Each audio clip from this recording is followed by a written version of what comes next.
শুরুতে জানিয়ে দেব গাজায় যুদ্ধবিরতির প্রস্তাব যে কারণে ব্লিংকেনকে দোষারোপ করছে হামাস।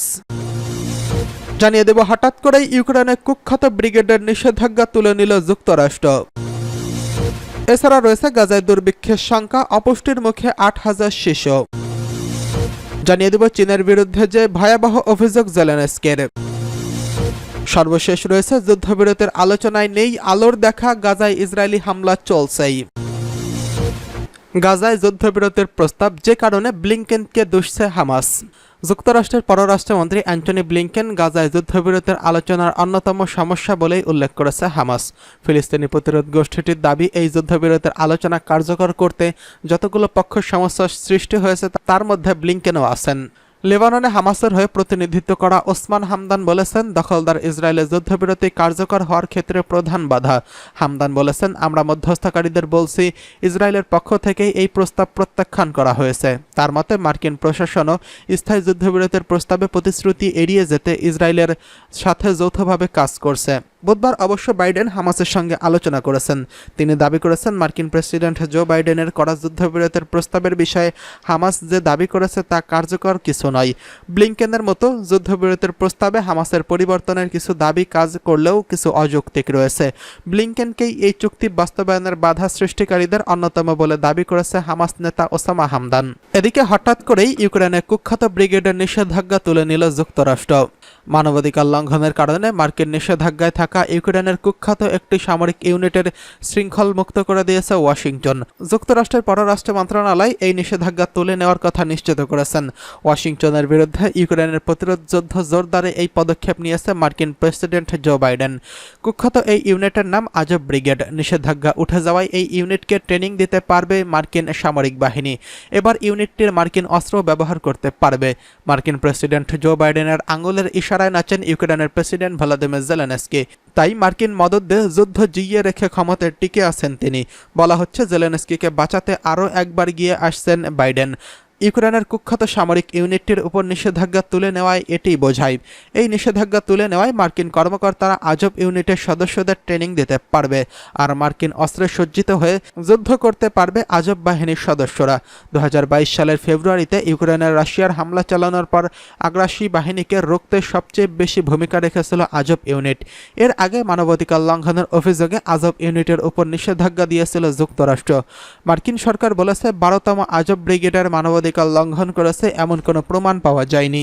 শুরুর দিকে আজব ব্রিগেডের একটি স্বেচ্ছাসেবী বাহিনী ছিল, তবে 2014 সালে রাশিয়ার বাহিনী ইউক্রেনের পূর্ব সীমানা দিয়ে প্রবেশ করে বিভিন্ন অঞ্চলে দখল শুরু করলে প্রতিরোধ গড়ে তোলে ইউনিটটি। এরপরই খ্যাতি লাভ করলে আজব ইউনিটকে ইউক্রেনের ন্যাশনাল গার্ডে একীভূত করা হয়। নিষেধাজ্ঞা উঠে যাওয়ায় এখন ন্যাশনাল গার্ডের ইউনিটের মতোই যুক্তরাষ্ট্রের সামরিক সহায়তা পাবে আজবরা। এদিকে মার্কিন নিষেধাজ্ঞা উঠে যাওয়ার প্রতিক্রিয়ায় ক্রেমলিনের মুখপাত্র দিমিত্রি পেসকভ বলেছেন, হঠাৎ করেই ওয়াশিংটনের অবস্থান পরিবর্তনে বোঝা যাচ্ছে রাশিয়াকে দমাতে তারা যে কোনো কিছু করতে রাজি আছে। এমনকি যদি নব্য নুচ্ছিদের সাথে হাত মেলাতেও হয় তাও তারা করতে প্রস্তুত। মরিয়াপোলে রাশিয়ার বাহিনীর বিরুদ্ধে 80 দিন পর্যন্ত প্রতিরোধ গড়ে তুলেছিল আজব ব্রিগেড। তাই রাশিয়া ইউক্রেনের বিরুদ্ধে প্রতিরোধের প্রতীক হয়ে উঠেছিল তারা। 2022 সালে রাশিয়ার শীর্ষ আদালত আজব ইউনিটকে একটি সন্ত্রাসী গ্রুপ বলে ঘোষণা করা হয়। এদিকে গাজায় দুর্ভিক্ষের সংখ্যা, অপুষ্টির মুখে রয়েছে 8,000 শিশু। ইসরায়েলের আগ্রাসনের কারণে অপুষ্টিতে ভুগছে গাজার 8,000-এরও বেশি শিশু। বিশ্ব স্বাস্থ্য সংস্থা WHO এর প্রধান এই তথ্য নিশ্চিত করেছেন। গাজায় ভয়াবহ দুর্ভিক্ষ দেখা দিতে পারে বলে সতর্কতা দিয়েছে বিশ্ব স্বাস্থ্যের তদারকি এই সংস্থাটি। তিনি বলেন, যুদ্ধবিধ্বস্ত গাজায় 5 বছরের কম বয়সী 8,000-এরও বেশি শিশু চরম পুষ্টিহীনতায় ভুগছে। গাজার স্বাস্থ্য মন্ত্রণালয়ের দেওয়া তথ্য মতে 8 মাস ধরে চলা এই সংঘাতে ইসরায়েলি সামরিক হামলায় প্রায় 16,000 শিশুর প্রাণ হারিয়েছেন। বাবা মা হারিয়েছে 17,000 শিশু। গত 7 অক্টোবর থেকে এই পর্যন্ত গাজায় 37,202 জন ফিলিস্তিনি নিহত হয়েছেন। আহতের সংখ্যা প্রায় লাখ ছোঁয়ার পথে। এদিকে চীনের বিরুদ্ধে ভয়াবহ অভিযোগ তুললেন জেলেনস্কি। ইউক্রেনের প্রেসিডেন্ট ভলোদিমির জেলেনস্কি এবার পরোক্ষভাবে চীনের বিরুদ্ধে রাশিয়ার পক্ষে প্রত্যক্ষ মদদ দেওয়ার অভিযোগ আনলেন। তিনি মনে করেন চীনের মদদের কারণেও ইউক্রেনের যুদ্ধ দীর্ঘায়িত হচ্ছে। সুইজারল্যান্ডে আসন্ন শান্তি সম্মেলন বানচাল করার ক্ষেত্রে চীনের ভূমিকার সমালোচনা করেছেন ইউক্রেনের প্রেসিডেন্ট। সিঙ্গাপুর তিনি আরও বেশি দেশের উদ্দেশ্যে ইউক্রেনকে সহায়তার আহ্বান জানিয়েছেন। 2022 সালে ইউক্রেনের হামলার আগে রাশিয়ার প্রেসিডেন্ট ভ্লাদিমির পুতিনের চীন সফরের দুই দেশ সীমাহীন মৈত্রীর অঙ্গীকার করেছিল। ইউক্রেন যুদ্ধের বিষয়ে চীন নিরপেক্ষ অবস্থানের দাবি করে আসছে। যুদ্ধের শুরু থেকে পশ্চিমাদের নিষেধাজ্ঞায় জর্জরিত রাশিয়ার সঙ্গে দ্বিপাক্ষিক বাণিজ্য উল্লেখের মাত্রা বাড়ানো সত্ত্বেও চীন সেই দেশকে কোনো সামরিক সহায়তা দেয়নি বলে দাবি করে আসছে। তবে মার্কিন প্রশাসন চীনের বিরুদ্ধে রাশিয়াকে ডুয়াল ইউজ অর্থাৎ সামরিক বেসামরিক উভয় কাজেই ব্যবহার করা যায় এমন সামগ্রী রপ্তানির অভিযোগ এনেছে।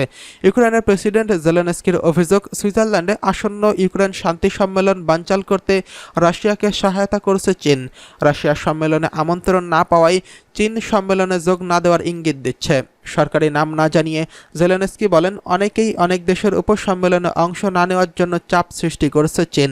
সিঙ্গাপুরে শাংরি-লা ডায়ালগ নামের প্রতিরক্ষা সংক্রান্ত সম্মেলনে সশরীরে যোগ দিয়ে জেলেনস্কি এশিয়ার দেশগুলোর সমর্থন আদায়ের চেষ্টা করে থাকেন।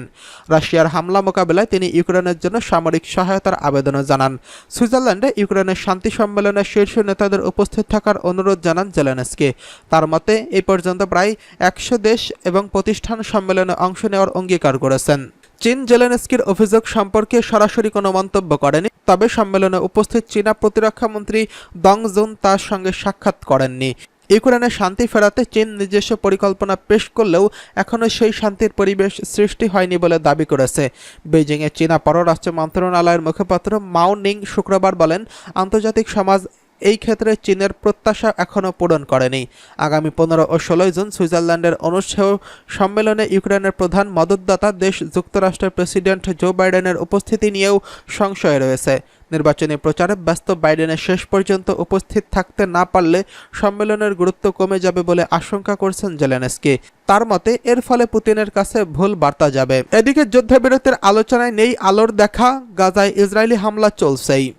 ইসরায়েলের সামরিক বাহিনী গাজায় আরও বিমান হামলা চালিয়েছে। যুদ্ধবিরতি ও জিম্মি বিনিময়ের নতুন প্রস্তাব নিয়ে আলোচনার মধ্যেই এসব হামলার ঘটনা ঘটল। রোববার রাতে গাজার দক্ষিণাঞ্চলে ইসরায়েলি বিমান হামলা চালিয়েছে। হামলা হয়েছে সম্প্রসারিত স্থল অভিযানের অধীনে থাকা রাফার বিভিন্ন স্থানে। পাশাপাশি খান ইউনিসেও ইসরায়েলে হামলা হয়েছে।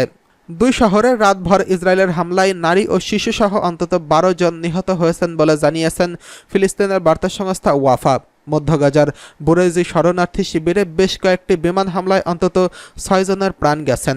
2 কিলোমিটার দূরে অবস্থিত নুসিরত শিবিরে হামলায় অন্তত 4 জনের প্রাণ গেছে। আজজাদুয়া অঞ্চলে হামলায় 7 জন নিহত হয়েছেন।